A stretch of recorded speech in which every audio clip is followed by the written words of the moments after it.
આપણામાંથી ઘણાના ઘરમાં એક નાનકડું મશીન ખૂણામાં પડ્યું હોય છે. શરદી ખાંસી થાય કે શ્વાસ ચડે એટલે તરત એનો ઉપયોગ થાય છે. હા, હું વાત કરું છું નેબ્યુલાઇઝરની. પણ શું આપણે એને ખરેખર સમજીએ છીએ? એનો સાચો ઉપયોગ શું છે અને કઈ ભૂલો ખતરનાક બની શકે છે? ચાલો આજે આખી વાતને એકદમ સ્પષ્ટ રીતે સમજીએ. જરા વિચારો, નાનકડા બાળકો, વડીલો અથવા કોઈને અસ્થમાનો ગંભીર હુમલો આવ્યો હોય, એમના માટે ઇન્હેલરનો પફ બરાબર લેવો કેટલો અઘરો પડી શકે. જો દવા ફેફસા સુધી પહોંચે જ નહીં તો શું ફાયદો? બસ આ જ મોટી સમસ્યાનો એકદમ સીધો અને સરળ ઉપાય છે નેબ્યુલાઇઝર. તો ચાલો આપણે એકદમ મૂળ વાતથી શરૂઆત કરીએ. શ્વસનતંત્રની બીમારીઓમાં સૌથી મોટો પડકાર શું છે?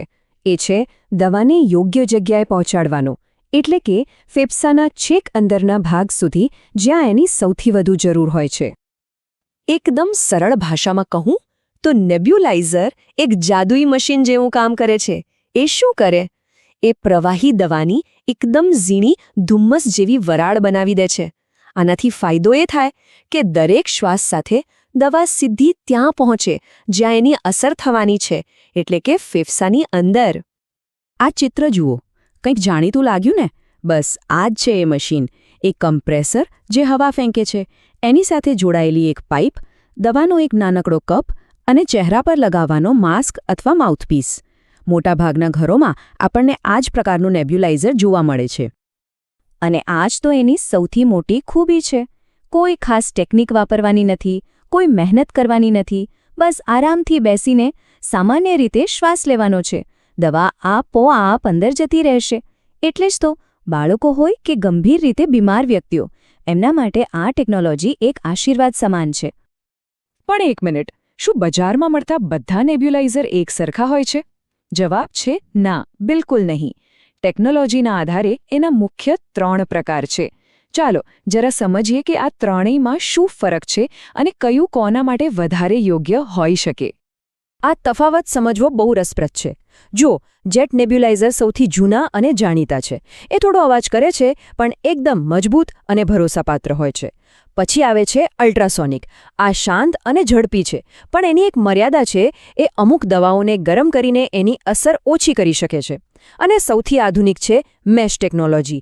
એકદમ શાંત, એટલું નાનું કે ખિસ્સામાં પણ રહી જાય અને સૌથી અસરકારક. હા, પણ એ થોડું મોંઘું છે અને એની નાજુક જાળીનું ખાસ ધ્યાન રાખવું પડે છે. અત્યાર સુધી તો બધું સારું લાગ્યું, ખરું ને? પણ હવે જે વાત કરવાની છે એના પર ખાસ ધ્યાન આપજો, કારણ કે નેબ્યુલાઇઝરનો ખોટો ઉપયોગ ફાયદાને બદલે ભયંકર નુકસાન કરી શકે છે. અને આ કોઈ નાની સૂની વાત નથી. આ વાક્યને મગજમાં બરાબર ફિટ કરી લેજો. ડૉક્ટરની સલાહ વગર, ખાસ કરીને બાળકો માટે, નેબ્યુલાઇઝરનો આડેધડ ઉપયોગ કરવો એ એક છુપાયેલી જીવલીન કટોકટીને આમંત્રણ આપવા જેવું છે. ડૉક્ટર રેબેકા મેનની આ ચેતવણીનો સીધો સાદો અર્થ શું છે એ સમજીએ. જ્યારે નેબ્યુલાઇઝર આપવામાં આવે છે ત્યારે બાળકને થોડીવાર માટે સારું લાગે છે, પણ એ માત્ર એક ભ્રમણા હોઈ શકે છે.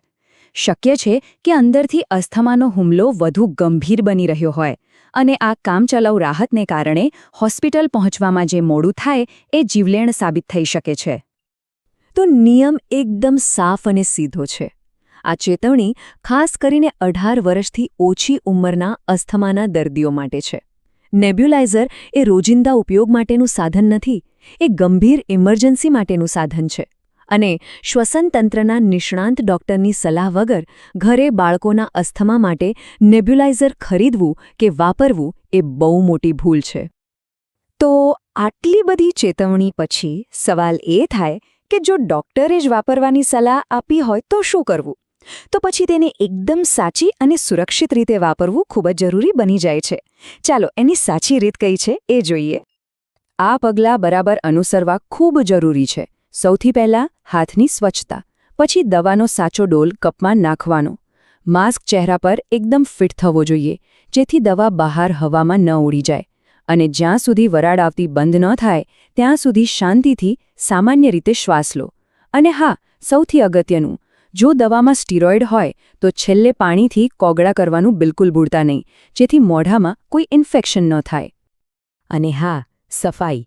આને બિલકુલ હળવાશમાં ન લેતા. દરેક ઉપયોગ પછી દવાનો કપ અને માસ્ક સાબુવાળા ગરમ પાણીથી ધોઈને હવામાં સૂકવી દેવા. એક વાત યાદ રાખજો, ટ્યુબિંગને ક્યારે પાણીમાં નથી નાખવાની અને અઠવાડિયામાં એકવાર ઉત્પાદકની સૂચના મુજબ તેને જંતુમુક્ત કરવું જરૂરી છે, જેથી કોઈપણ પ્રકારના ચેપનો ભય ન રહે. અને હવે વાત કરીએ કેટલીક એવી ભૂલોની જે લોકો અવારનવાર કરે છે અને જેનાથી બચવું જ જોઈએ. પહેલું, દવાની જગ્યાએ સાદા પાણીનો ઉપયોગ ક્યારેય નહીં. એ શ્વાસને વધુ રૂંધી શકે છે.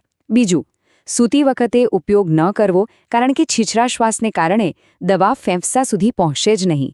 ઢીલો માસ્ક એટલે દવાનો બગાડ. અને હા, અલગ અલગ કંપનીના પાર્ટ્સ ભેગા કરીને વાપરવાથી મશીનનું સંતુલન બગડી શકે છે અને સારવાર બિનઅસરકારક બની શકે છે. તો આ આખી ચર્ચાનો સાર શું નીકળ્યો?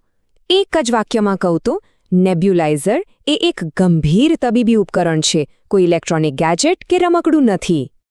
આ બહુ જ મહત્વની વાત છે.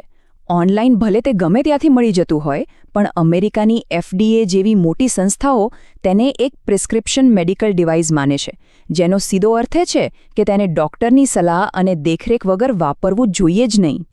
ટૂંકમાં કહીએ તો, સાચી અને સુરક્ષિત સારવાર એક પાર્ટનરશિપ છે, દર્દી અને ડૉક્ટર વચ્ચેની. આ એક સહિયારી જવાબદારી છે, જેથી સારવારનો શ્રેષ્ઠ અને સૌથી સુરક્ષિત લાભ મળી શકે. તો આજનો આ આખો વિષય આપણને એક મોટા સવાલ પર લાવીને મૂકી દે છે. આજના યુગમાં જ્યાં બધું જ એક ક્લિક પર ઉપલબ્ધ છે, ત્યાં આપણે કેવી રીતે સુનિશ્ચિત કરી શકીએ કે આવા શક્તિશાળી તબીબી સાધનોનો ઉપયોગ હંમેશા જ્ઞાન અને વિવેક બુદ્ધિથી થાય? આ વિચાર સાથે આપણે આજે અહીં અટકીએ છીએ.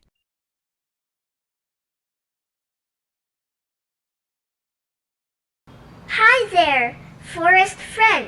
Thanks for clicking on our video. We're so happy you're here. Before we jump in, don't forget to like, subscribe, and share this video with your friends.